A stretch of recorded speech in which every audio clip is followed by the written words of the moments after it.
자비하심 같이 너희로 자비하라는 말씀을 보았었죠. 자비라고 하는 뜻이 같이 슬퍼할 일을 같이 슬퍼하고 기뻐할 일을 같이 기뻐하는 거라 라고 했습니다. 이것이 우리의 능력으로 되지 않기 때문에 하나님 아버지 함께할 힘으로써 우리는 그런 마음을 챙길 수 있다는 것을 보았습니다.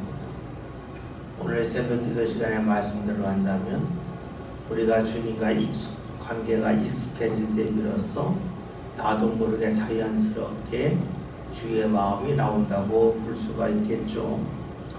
지난주에 비판하지 말라는 말씀을 보면서 비판이라고 하는 것은 지금까지 내가 본 것을 가지고 판단하는 것인데, 비판하지 말라는 것은 앞으로 이 사람이 달라질 거라고 하는 소망이 있어야 된다는 거예요. 그러면 비판하지 않는다는 거죠. 그래서 우리가 내일을 열어줄 때 비로소 비판하지 아니할 수 있습니다.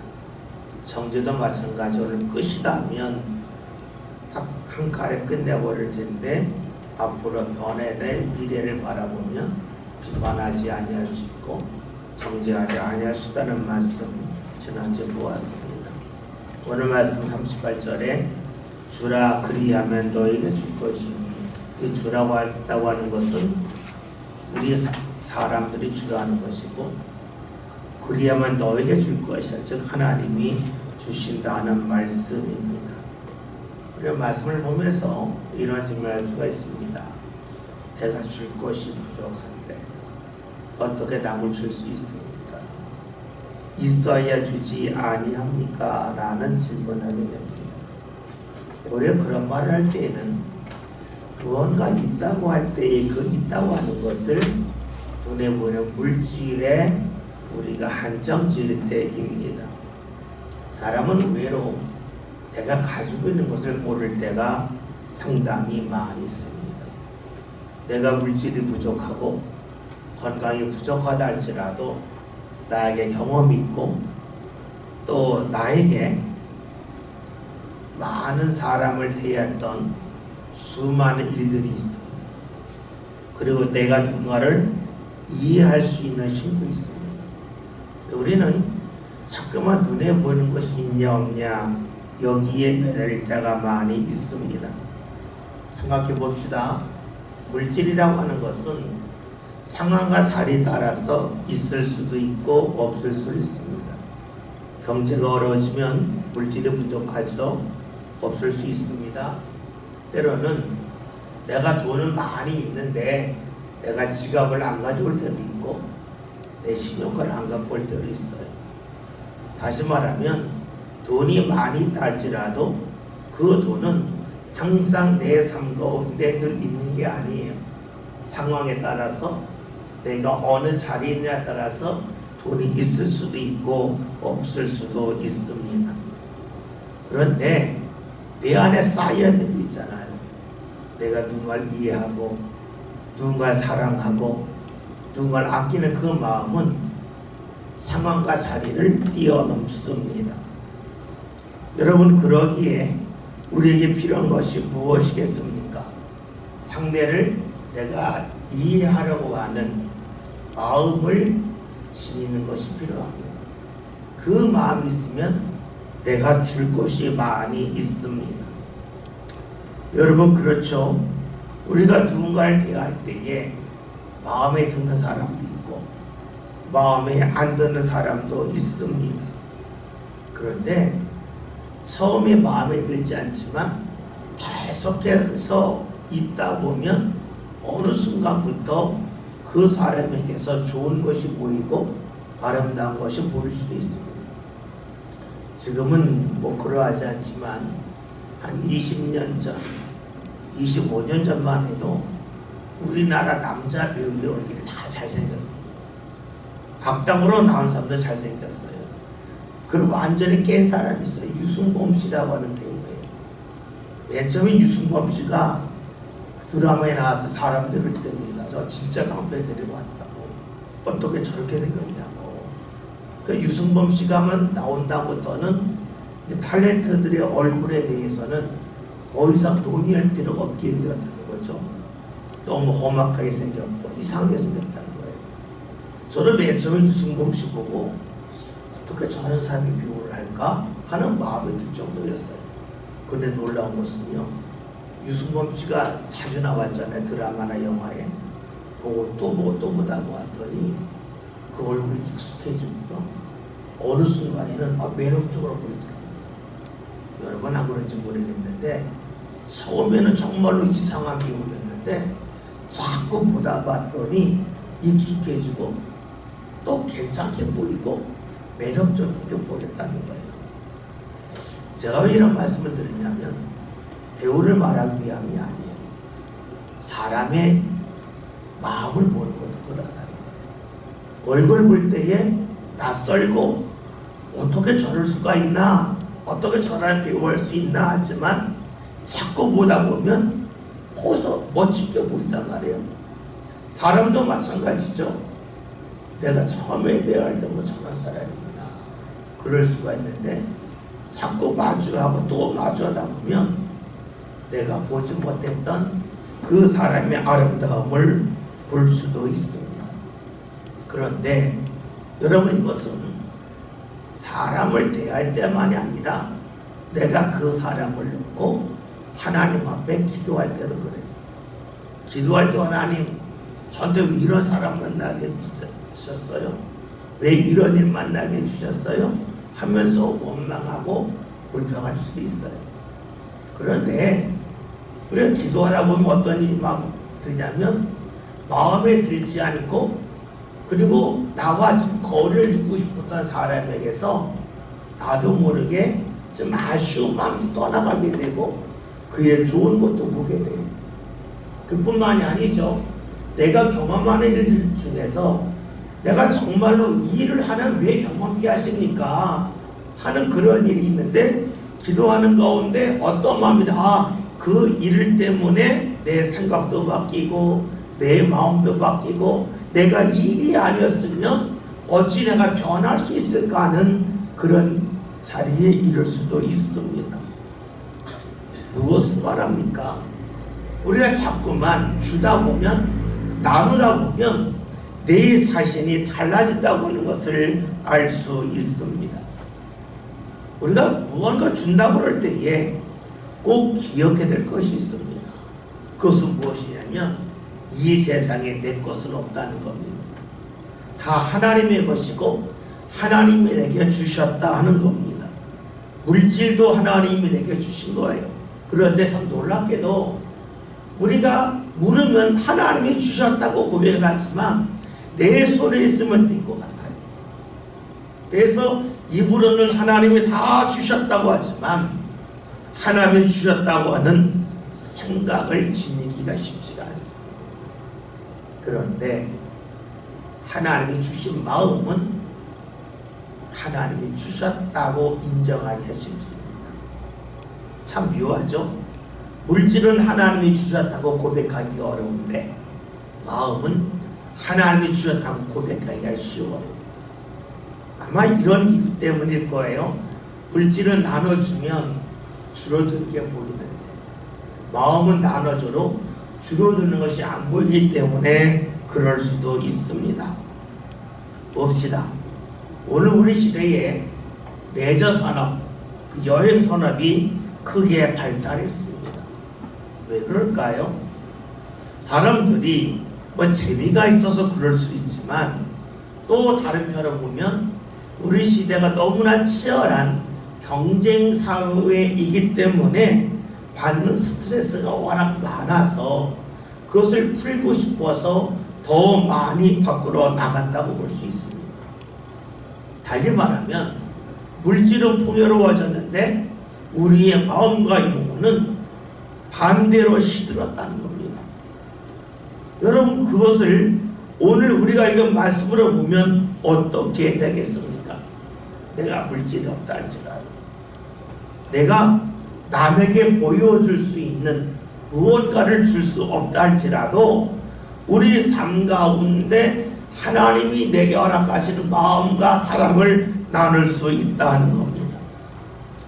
만약에 우리가 어떤 물질을 주는 것에 초점을 맞추면 우리 이렇게 말할 수 있어요. 하나님 나에게 뭔가 주셔야 나를 줄 수 있잖아요.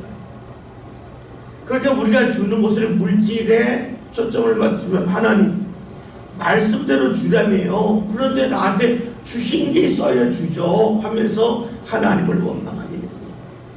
그런데 우리가 준다고 하는 것은 단지 물질만이 아니라는 겁니다. 우리가 사람을 만나다 보면 나한테 무언가 물질로 잘하는 사람이 있습니다. 뭔가 좀 먹을 것도 사주고 잘 대접하는 사람이 있어요. 근데 어떤 사람은 대접은 잘하는데 왠지 기분 나쁜 사람이 있어요. 그런 거 있잖아요. 뭐 가령 이런 거예요. 야, 밥 한번 먹자, 내가 사줄게. 사준다고 얼마나 좋아요. 근데 꼭 늦게 오는 사람 있잖아요. 사준다고 해놓고 본인이 약속해놓고 5분 10분 늦게 와요. 여러분 그러면 어떤 마음이 듭니까? 본인이 약속하면 늦지 말아야지. 근데 왜 이 사람은 꼭 만나자고 해놓고 사준다고 늦게 오나? 여러분 그때 어떤 마음이 듭니까? 사준다고 의식되나? 그런 마음이 불쑥 찾아올 수 있죠. 무엇을 말하냐면 물질을 주지만 마음을 상하게 하는 사람이 있을 때가 있어요. 그러면 그 사람을 만나고 싶습니까? 한두 번은 만나지만 몇 번 지나면 안 만납니다. 안 먹고 말지, 없이 살고 말지, 내가 왜 그 사람에게 그런 대접을 받아야 돼? 하는 마음이 생길 때가 있습니다. 여러분 우리 삶 가운데 진짜 우리의 삶을 끄는 게 어디 있습니까? 물질을 주는 데 있습니까? 그렇지 않아요. 우리의 삶을, 우리 자체를 존중해 주는 데 있어요. 존중해 주면 그 사람이 물질을 주지 않아도, 그 사람이 특별한 걸 주지 않아도 그 사람을 가까이 하고 싶습니다. 여러분 오늘 말씀에서 주께서 주라고 하셨습니다. 뭘 줘야 될까요? 나는 물질이 없는데. 그럴 수 있어요. 그러나 봅시다. 하나님이 내게 주신 마음이 있고 내게 주신 믿음이 있습니다. 그 믿음을 주님께서는 무한적으로 주시는데 그것을 우리가 주기를 원하신다고 볼 수가 있어요. 그래서 우리가 말씀을 보면서 주라고 해놓고 왜 저한테는 아무것도 안 주세요가 아니라 주께서 나에게 주실 것을 계속해서 부어주고 계시다. 그 마음과 그 믿음을 내가 가지고 받아서 줘야지 하는 그 자세가 우리에게 필요하겠죠. 오늘 말씀을 보면 주라 그러면 어떻게 말씀하십니까? 후히 주신다. 얼마나 후히 주실까? 누르고 흔들어 넘치로 안겨주신다고 말씀하고 있습니다. 볼 수 있는 것이 있습니다. 주께서 우리에게 주라고 하는 것은 물질만이 아니라는 겁니다. 만약에 물질을 주라고 말씀하셨으면 앞에서 언급했던 것처럼 주님 저한테 물질을 주셔야 답을 주죠 라고 하면서 주님을 원망할 수 있어요. 그러나 주님께서 우리에게 주시는 마음과 사랑이 있습니다. 그걸 주라는 거죠. 그러면 오늘 말씀에서 주면 더 많이 주신다 그랬어요. 부히 주신다 그랬어요. 왜 그럴까요? 하나님의 마음에 들기 때문입니다. 하나님이 우리에게 원하신 것이 무엇일까요? 받아서 하나님의 은혜를 받아서 자꾸만 주기를 원하신다는 겁니다. 하나님께서 우리에게 햇빛을 주시고 비를 주시고 생명을 주셨던 것처럼 계속해서 우리에게 은혜를 부어주시는데 그 은혜를 받고 멈추는 것이 아니라 주는 사람이 되기를 원하신다는 거예요. 또 하나는 주면 더 주신다는 말씀이 무엇입니까? 주는 것이 삶의 하나의 습관이 되고 성격이 되라는 겁니다. 하나님은 그 사람의 성격대로 습관대로 우리를 사용하시기 때문입니다. 성격 중에는 타고나는 성격이 있습니다. 또 하나는 경험과 그리고 훈련을 통해서 만들어지는 그런 성격이 있습니다. 여러분, 그래서 타고난 성격도 있지만 주께서 우리를 삶 가운데 훈련함을 통하여 우리에게 주시는 성격이 있습니다. 우리에게 필요한 것이 무엇이냐면 하나님이 내게 주신 천성도 있지만 배우게 하시고 또 우리 삶 가운데 무언가 만들어 나가는 좋은 성격을 갖기를 원하신다는 거예요. 근데 그것은 어떻게 될까요? 오늘 말씀드리면 주는 훈련을 통해서 이루어집니다. 주라 그리면 주실 것이다. 구해 주시고 누르고 흔들어 넘치러 주실 거다. 잡고 주라 하는 겁니다. 봅시다. 앞에서 언급했던 것처럼 준다 그럴 때에 물질만이 아니라 그랬습니다. 우리가 준다고 하는 것은 상대를 존중하는 것을 말하겠죠. 상대를 존중하는 가장 좋은 일이 뭡니까? 아마 제가 볼 때에는 상대의 말을 잘 듣는 것일 겁니다. 상대의 말을 존중하면서 잘 경청하는 것이 그 사람을 제일 존중하는 방법입니다. 우리가 누군가 사랑한다고 그럴 때에 사랑하는 것이 무언가 주는 건데 무엇을 줍니까? 물질을 주는 것이 사랑의 것이 아니라 그 사람의 말을 들을 줄 아는 겁니다. 여러분, 그러려면 어떻게 될까요? 자꾸 듣는 힘이 필요합니다. 세상에서 말하라고 할 때 싫어하는 사람은 아무도 없습니다. 그 사람이 하기 싫은 말을 하라고 하면 싫어하지만 그 사람이 좋아하는 말을 할 때에 싫어할 사람은 아무도 없어요. 단지 그 말을 들으려고 하는 사람이 적을 뿐입니다. 우리가 누군가를 만났을 때 필요한 것이 무엇입니까? 누군가가 말할 수 있도록 기회를 열어주는 거고 그 사람의 말을 들어주는 겁니다. 그것이 사랑이라고 볼 수 있어요. 우리가 사랑한다고 하는 것은 상대를 존중하는 거고 존중한다고 하는 것은 누군가의 말을 들어줄 줄 아는 것을 말하죠. 물론 만났을 때에 100% 그 사람은 말할 수 없어요. 그러나 우리가 살아가면서 제가 자주 드린 말씀인데 만났을 때에 한 사람이 먹어야 될 음식에 몫이 있는 것처럼 말할 때에도 그 사람의 몫이 있어요. 그 몫을 존중해 줄 필요가 있어요. 그 몫을 존중해 주지 않으면 존중받지 못한다고 해요. 사람들이 모였을 때에 어떤 사람에게는 말할 길을 전혀 안 주는 모임이 있습니다. 꼬다란 보리자루처럼 앉혀놓을 때가 있어요. 그것이 10명일 때도 있고 4명일 때도 있고 5명일 때도 있어요. 여러분, 그것은 그 사람을 무시하는 거예요. 그 사람의 사랑을 주지 않는 거예요.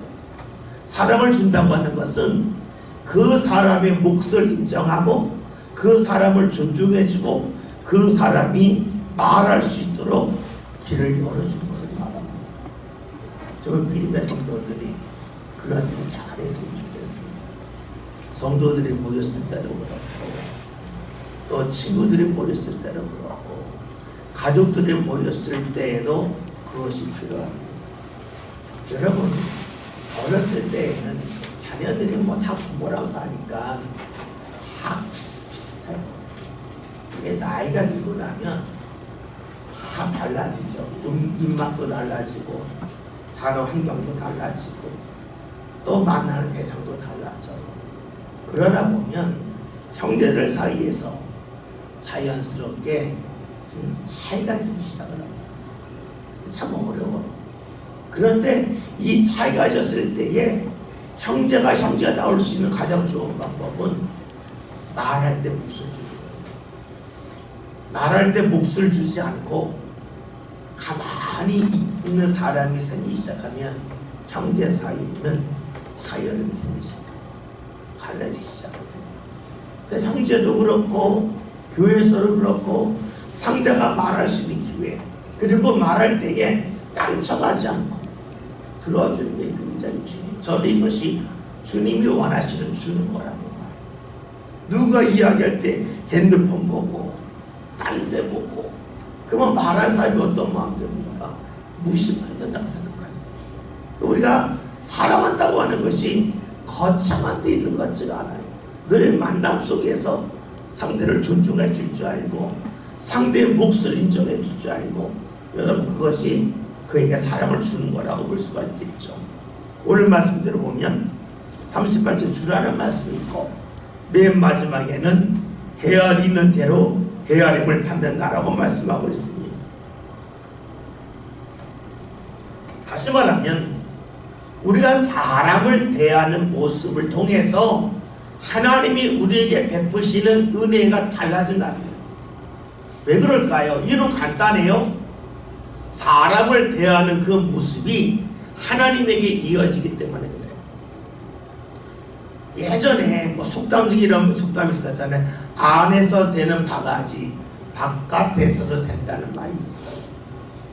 다시 말하면 안에서 일어났던 행동, 습관이 밖에서도 그대로 이어진다는 거예요. 이 안과 밖을 사람과 하나님으로 볼 수 있어요. 사람을 존중하는 것이 습관이 되지 않는 사람은 하나님을 존중하기가 어려워요. 또 반대로 하나님을 정말로 존중하는 사람은 사람을 무시하기가 어려워져요. 오늘 말씀을 그런 각도로 보면 좋겠습니다. 39절 함께 봅니다.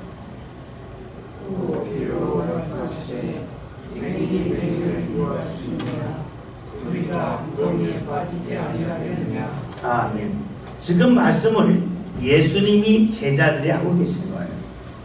예수님이 제자들에게 말씀하시면서 맹인이 맹인을 인도할 수 없다고 하셨어요. 그러면 봅시다. 지금 예수님이 제자들에게 말씀으로 인도하고 있잖아요. 이것은 무엇을 말하면 예수님은 맹인이 아니라는 거예요. 왜 맹인이 아닐까 하는 거예요.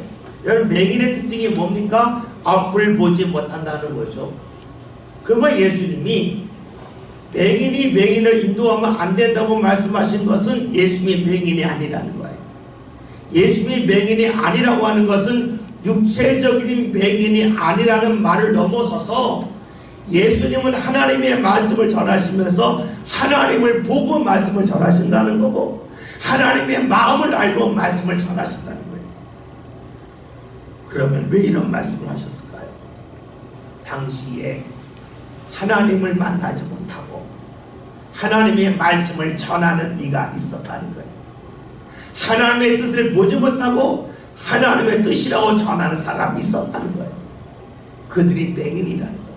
그러니까 예수님이 지금 맹인이 맹인을 인도하면 안 된다는 이 말씀은 예수님은 맹인이 아니라는 말씀이고 예수님은 말씀을 전하시면서 하나님을 보지 못하고 주의 뜻을 알지 못하고 전하는 것이 아니라는 거예요.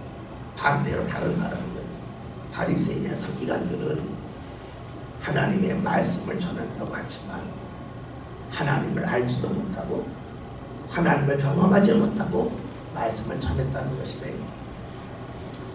여러분 봅시다. 사람들하고 이야기하다 보면 제일 힘든 게 무엇이냐면 다 쓰는 단어는 같은데 단어 속에 담겨져 있는 각자의 경험과 뜻이 다르다는 게 있어요. 이런 거 있잖아요. 아, 나는 우리 아버지의 사랑이 그리워 라고 말할 때에 어떤 사람은 그 말을 듣고 눈물을 흘린 사람이 있고 어떤 사람은 아버지 사랑도 적은데 난 아버지한테 사랑받은 적이 없고 혼난 기억만 있는데 그래서 아버지의 사랑이라고 말할 때에 누구는 감동받고 눈물을 흘릴 수 있고 누구는 헛웃음 지을 수도 있어. 똑같은 단어를 사용하는데 그게 어려워요. 제가 요즘 연예에서 목사 안수 받으실 분들 논문 지도를 하라고 해서 3명을 지도하고 해서 메일도 받아서 카톡으로 이렇게 다 다운받아 보고 그러는데 읽다 보면 제가 생각하는 단어의 뜻과 쓰신 분의 단어의 뜻이 다를 때가 있어요. 그럼 본인은 그래요. 아, 이런 뜻이네. 그래서 저는 그렇게 읽혀지지 않는다. 그러니까 가로 열고 그냥 설명을 좀 붙여달라. 왜냐면 글은 나 혼자 읽을 글이 아니잖아요. 상대가 읽을 글이잖아요. 그러니까 본인이 생각하는 단어의 개념과 읽고 있는 사람의 단어의 개념이 다를 때가 있어요. 그렇다면 말씀을 읽을 때도 마찬가지잖아요. 말씀을 전하는데 하나님을 경험하고 나서 하나님이 원하시는 이 단어의 뜻을 전하는 사람이 있는 것 같다면 단어의 뜻은 전혀 모르고 글자만을 전할 수 있잖아요. 예수님이 하신 말씀이 그런 말씀이에요. 똑같이 하나님의 말씀을 전하는데 나는 이 단어 속에 담겨진 하나님의 말을 다 보고 전하기 때문에 맹인이 아니다. 반면에 다른 사람들은 말씀을 전하는데 하나님의 뜻을 알지 못한 가운데 전한다. 그러니 그런 사람은 맹인이라고 말씀하고 있습니다. 그러면서 주시는 말씀이 맹인이 맹인을 인도하면 어떤 일이 생기는가? 둘이 구덩이에 다 빠진다고 말씀하셨습니다. 이것은 일반적으로 일어나는 일이죠. 앞에서 누군가를 데리고 왔는데 앞을 보지 못하면 구덩이에 쑥 빠지지 않겠어요? 당연한 일이에요. 근데 이것을 오늘 우리에게 적용하면 이런 것이 돼요. 구덩이에 빠졌는데 그 구덩이 깊다고 생각해 봅시다. 구덩이에서 못 나오겠죠. 구덩이가 좁을 수도 있고 넓을 수도 있어요. 그러나 구덩이는 구덩이에요. 구덩이는 갇힌 세계를 말해요. 그러니까 맹인이 맹인을 인도하여서 구덩이에 빠진다고 하는 것은 하나님을 알지 못하는 사람이 다른 사람을 인도할 때에 갇힌 세계 속에 산다는 것. 갇힌 세계는 뭡니까? 하나님의 넓은 세계로 가지 못하고 내가 보고 내가 느끼는 그 세계 속에 산다는 거가 되겠죠. 봅시다. 우리가 하나님의 말씀의 인도함을 받는다고 하는 것을 우리 삶건에 적용해 본다면 내가 이해할 수 있는 말씀도 있고 내가 이해하기 힘든 말씀도 있죠. 우리 그 말씀을 믿는 거예요. 그러면 이해한다고 하는 것은 내 생각의 범위 안에서 이해하는 거고 이해할 수 없는 말씀이라고 하는 것은 내 생각의 범위를 벗어나야 이해할 수 있는 거예요. 그럼 우리가 주의 말씀을 듣고 말씀을 믿는다고 하는 것은 내가 이해할 수 있는 세계를 넘어서서 내가 이해할 수 없는 세계를 믿음으로 가는 것을 말해요. 이렇게 본다면 맹인이 맹인을 인도해서 구덩이에 빠졌다고 하는 것은 사람의 생각에 갇혀서 벗어나지 못한다는 것 같아요. 반대로 보면 맹인이 아닌 눈 밝으신 예수님께서 우리를 인도하시면 우리는 구덩이에 빠지지 않는다고 하네요. 구덩이에 빠지지 않는다고 하는 것은 내 삶이 어떠한 틀 안에 갇혀 살지 않고 그 틀 밖으로 나아갈 수 있음을 말합니다. 그래요? 예수님을 믿는 사람은 어떤 사람입니까? 오늘 말씀대로 하면 맹인의 인도함을 받지 않기 때문에 구덩이에 빠지지 않는 사람이에요. 구덩이에 빠지지 않았다고 하는 것은 갇힌 세계에 살지 않고 넓은 세계까지 나간다는 거예요.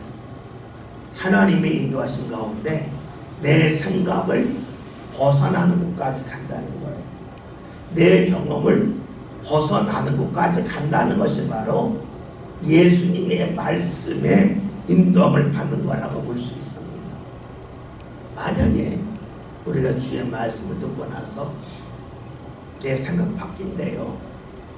말씀을 내가 어떻게 받아들일 수 있습니까? 라고 말한다면 그 사람은 맹인의 인도를 받고자 하는 사람과 같다고 볼 수도 있어요. 주의 인도를 받는다고 하는 것은 구덩이에 빠지지 않는 거예요. 갇혀 살지 않는 거예요. 갇혀 살지 않는다고 하는 것은 내가 보고 있는 것이 다라고 여기지 않는 거예요. 여러분 그렇잖아요. 우리가 신앙생활을 하는 것은 하나님, 제가 보는 것이 다가 아니죠. 더 넓은 세계가 있죠. 내가 못 보는 하나님의 은혜가 있죠. 이러니까 믿는 거잖아요. 그러기에 우리가 주를 믿어서 구덩이에 빠지지 않는다고 하는 것은 내가 보는 것이 다가 아니라는 거예요. 내 생각에는 이 일이 이렇게 진행될 것 같다, 이렇게 단정 짓지 않는 거예요. 판단 짓지 않는 거예요. 지금 내가 볼 때에는 내일 별로 내 삶이 좋아질 것 같지 않은데요, 그러니까 나는 할 수 있는 일 없어요 라고 한다면 내 생각이 갇히는 거죠. 구덩이에 빠지는 거예요. 우리가 왜 주의 인도함을 소망할까요? 왜 우리가 주의 인도함을 소망하며 기도할까요? 왜 우리가 주의 말씀 가운데 인도함을 받고자 할까요? 그것은 내가 보는 것을 넘어서는 주의 은혜가 있음을 믿기 때문에 그래요. 이것을 우리가 이 세상을 경험할 때에 우리는 이룰 수 있어요. 하나님, 이 세상에 보이는 게 다가 아니지. 제 눈에 보는 건 다가 아니죠. 내가 죽음 후에도 하나님께서 인도하시는 그런 천국이 있음이 차여서 믿어집니다. 이것이 우리의 신앙의 기량일 수가 있겠죠. 40절 함께 봅니다.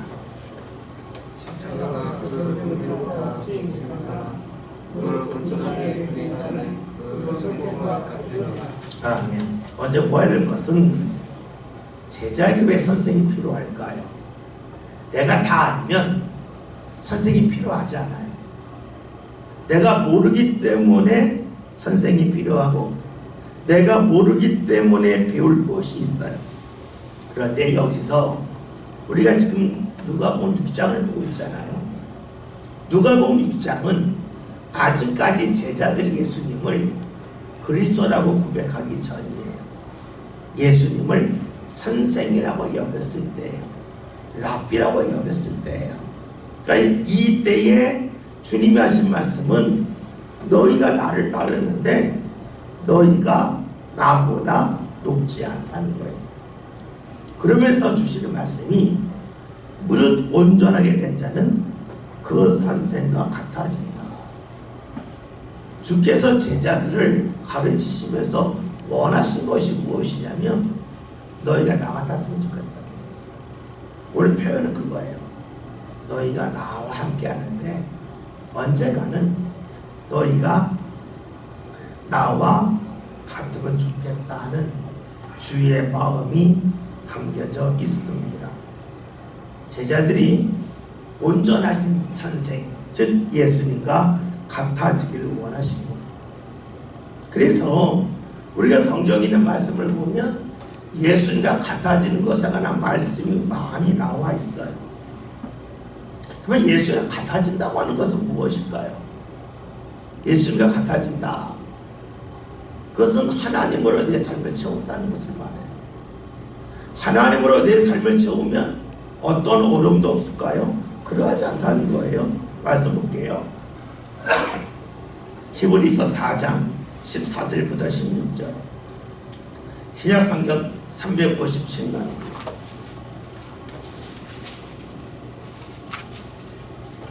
히브리서 4장 14절부터 16절.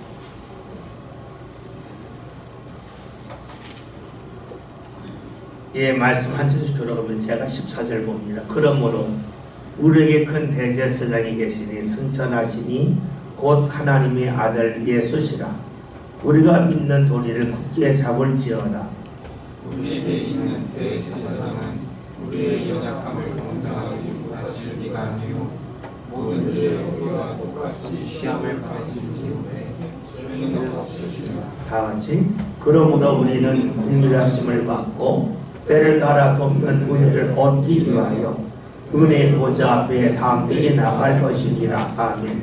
14절에서는 예수님의 대제사임을 말씀하고 있고 15절에서는 대제사장이신 예수님은 우리의 연약함을 보고 모른 척하지 않는다는 거예요. 그런데 그분의 특징이 뭐냐면 우리와 똑같이 시험을 받았다, 어려움을 겪었다는 거예요. 그러나 죄가 없다. 다시 말하면 유혹을 뚫고 나가셨다는 거예요. 유혹에 넘어지지 않았다는 거예요. 여러분, 예수님이 우리에게 원하신 것이 이거라는 거예요. 예수님이 우리에게 원하신 것은, 제자들에게 원하신 것은 너희가 살아가면서 아무런 어려움이, 유혹이, 시험이 없으면 좋겠다는 것이 아니라 너희가 살아가면서 어려움이 있다, 유혹이 있다, 시험이 있다. 그러나 나처럼 되면 좋겠다. 즉 거기에 넘어지지 않았으면 좋겠다. 그래서 죄를 범하지 않았으면 좋겠다라고 주께서 말씀하신 거 되겠죠. 그래서 우리에게 필요한 것이 무엇이냐면 그 예수님이 우리와 함께 하시기를 소망하게 된다는 거예요. 나 스스로 예수님처럼 될 수 없기 때문에 예수 앞에 나간다는 것이 바로 16절 말씀이었죠. 그러므로 우리는 긍휼하심을 받고 때를 따라 돕는 은혜를 얻기 위하여. 주의 은혜는 때를 따라 돕는다고 말씀하고 있어요. 다시 말하면 언제나 도우시다는 거예요. 그 주님 앞에 나아감을 통해서 우리 삶 가운데 당하는 유혹을 이길 수 있음을 말씀하고 계십니다. 다시 봅시다. 오늘 누가복음에서 예수님은 제자가 선생과 같지 못하지만 선생과 같은 자가 되면 좋겠다, 너희가 어느 순간에 나와 같으면 좋겠다 라고 말씀하고 계셔요. 이것을 에베소서 4장에서 이렇게 말씀해요. 에베소서 4장 13절부터 15절, 신약성경 314면입니다.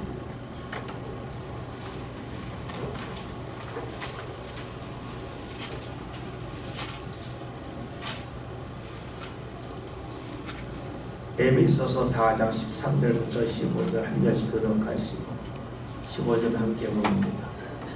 우리가 다 하나님의 아들 믿는 것과 아는 일에 하나가 되어 온전한 사람을 이루어 그리스도의 장성과 분량이 충만한 데까지 이르리니 이는 우리가 이제부터 어린아이가 되지 아니하여 사람의 속임수와 간사한 유혹에 빠져 온갖 교훈의 풍조에 들려 요동하지 않게 하려 합니다. 다같이 오직 사랑 안에서 참된 것을 하여 범사에 그에게까지 자랄지라. 그는 머리니 곧 그리스도다. 아멘. 13절에서 그리스도의 장성한 분량에 이르기를 원한다는 말씀이 있고, 그렇게 이름을 통하여 어린아이처럼 살게 하기를 원하는 것이 14절이에요. 그러면 그 방법이 무엇이냐? 15절에 말씀하고 있는데 사람 안에서 참된 것을. 우리가 예수님 앞에까지 나가는 가장 좋은 방법이 무엇이냐면 먼저 사랑하면서 참된 것을 하라는 거예요. 사랑이 먼저지 참된 것이 먼저가 아니라는 것을 말씀하고 있습니다. 사랑하는 마음으로 대하는 것이 먼저라는 거예요. 다시 말하면 사랑할 만하니까 사랑하라는 게 아니에요. 사랑할 만하지 못해도 사랑하는 일을 통하여서 누군가를 진리의 길로 이끌라라고 말씀하고 있습니다. 여러분 그렇죠? 하나님이 우리를 사랑하신다 할 때에 내가 사랑받을 만한 자격이 있어서 의인이라서 사랑받는 건 아니잖아요. 그러니까 주께서 하시는 말씀이 사랑받을 만한 사람만이 아니라 사랑하는 물 통하여 그 사람을 가까이 하라는 거예요. 예전에 어떤 유튜브를 봤는데 이런 강의가 있었어요. 여러분 왜 철학을 공부한지 아십니까? 이런 질문이었어요. 되게 어렵잖아요. 도대체 왜 그럴까? 그런데 아주 간단했어요. 질문하는 방법을 배우기 위한 겁니다. 질문하는 방법. 근데 이렇게 보니까는요 아주 간단한 거더라고요. 여러분 낯선 사람을 만났어요.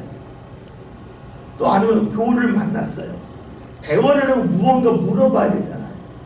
근데 물을 때에 상대가 대답하기 쉬운 질문을 하는 사람이 있고 상대가 아주 답하기 어려운 질문을 하는 분이 있어요. 근데 상대가 답하기 어렵거나 곤란한 질문을 계속 던지면 그 사람의 피해가. 근데 질문하는 사람이 그래, 왜 답을 안 하지? 이게 굉장히 쉬운 것 같지만 어려운 거예요. 질문하는 법을 배우는 거예요. 무엇이 사랑일까요? 상대가 답할 수 있도록 그에게 다가가는 거가 되겠죠. 그에게 답할 수 없는 질문을 해요. 그러놓고 그래요. 왜 답을 안 해? 그럼 우리 생각을 해야 돼요. 내가 질문을 바꾸면 상대가 답할 텐데 내가 질문을 잘못했구나 라고 생각하면 쉬워요. 이게 사랑이에요. 왜 진리는 뭐가 진리예요? 왜 답을 못하지? 이건 진리가 돼요. 사랑이라고 하는 것은 상대가 답할 수 있는 질문을 던져줘야 돼요. 대화는 그렇잖아요. 상대가 답할 수 있는 그런 대화를 나눠야지. 상대가 답하기 어려운 대화를 계속 하려고 하면 그 사람은 힘들어요. 그 사람은 곤란해요. 우리나라가 이제 예전과 많이 달라졌죠. 달라진 게 뭐냐면 상대에 대해서 너무 집요하게 묻지 말라는 거예요. 고향이 어디예요? 몇 살이에요? 결혼했어요? 취미가 뭐예요? 함부로 묻지 말라는 거예요. 왜냐하면 내가 물을 때 나는 평범한 물음인데 상대에게는 그 물음에 대한 답하기가 너무 곤란할 때가 있다는 거예요. 그럼 어떻게 자연스럽게 거리가 생기겠죠. 무엇이 사랑인가? 상대가 답할 수 있는 질문을 하는 거라고. 그 질문이 어떻게 해요? 쌓이면서 처음에는 답하기 어려웠던 답도 하겠지요. 우리가 수학 문제를 풀 때에 처음부터 해서 한번 쫙 푸는 사람이 있는가 하면 어떤 사람은 묻고 계산하고 또 계산해서 몇 번 넣는 간 다음에 답이 나올 수 있잖아요. 다시 말하면 어떤 답이 이르기까지 많은 과정을 겪을 게 있어요. 그게 뭐냐면 질문이에요. 우리가 누군가를 사랑한다는 것이 무엇일까요? 그 사람이 답할 수 있는 질문을 던지는 거라고 봐요. 무엇이 진리일까요? 내가 묻는 말에 왜 답을 못하지? 하면서 상대를 추궁한 것일 수도 있어요. 여러분 우리가 교회에서 섬기는 것도 그래요. 그 사람이 섬길 수 있는 것을 같이 하자고 그래야지. 섬기기 어려운 것을 해야지 왜 주일인데 못하냐고 당신 나이가 몇 살인데 당신이 얼마나 경험이 있는데 왜 이걸 못하냐고 한다면 진리예요. 상대는 힘들어서 넘어질 수 있어요. 주께서 원하신 것은 사랑 안에서 참된 것을 하는 거예요. 그래서 우리가 상대를 알고 상대에게 접근하는 것이 필요한데 우리가 질문을 어떻게 할 거냐, 답을 왜 안 하냐 라고 하기보다는 내가 물음을 바꾸면 답이 나올 텐데 어떻게 물어야 될까? 내가 묻는 길을 찾아가는 것 아니겠어요? 그것이 바로 주께서 원하신 거라 볼 수 있어요. 가정에서도 그렇고 성도들 간의 관계도 그렇고 교우들 관계도 그렇겠죠. 쉽지가 않습니다. 사랑 안에서 참된 것을 알아. 질문할 때에 말할 때에 상대가 답할 수 있는 그런 말을 하는 게 좋고 상대가 답하지 못할 때 답답하네 왜 그렇게 못할까 라고 하는 수도 있겠지만 그러면 내가 질문을 물음을 바꾸어서 끌고 나가는 것이 사랑이라고 봅니다. 사실 그 과정은 힘들 수 있고 또 내가 에너지가 크게 소비될 수도 있어요. 사랑은 내가 소비되는 거고 내가 태워지는 거예요. 오늘 말씀 우리가 보고 있습니다. 선생이 제자보라 낫다. 그러나 선생님이 원하는 것은 제자들이 선생과 같아지는 거다.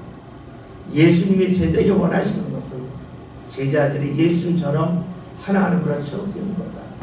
하나님으로 채워진다고 하는 것은 시험은 받지만 거기 넘어지지 않는 것이고, 누군가 대할 때에 참된 것을 말하느라고 사랑을 잃어버리는 것이 아니라 사랑하면서 그를 참된 것을 이끄는 거다. 질문에 왜 답을 못하냐가 아니라 답할 수 있는 질문을 하나가 발견하는 거다. 우리 이렇게 정리하면서 하나님 제 삶 가운데 주님이 원하신 것처럼 사제님의 자리 예수님의 자리에 이르게 해주세요. 함께 소망하며 기도하는 저와 여러분 다 되길 바랍니다. 함께 시간에 기도합니다.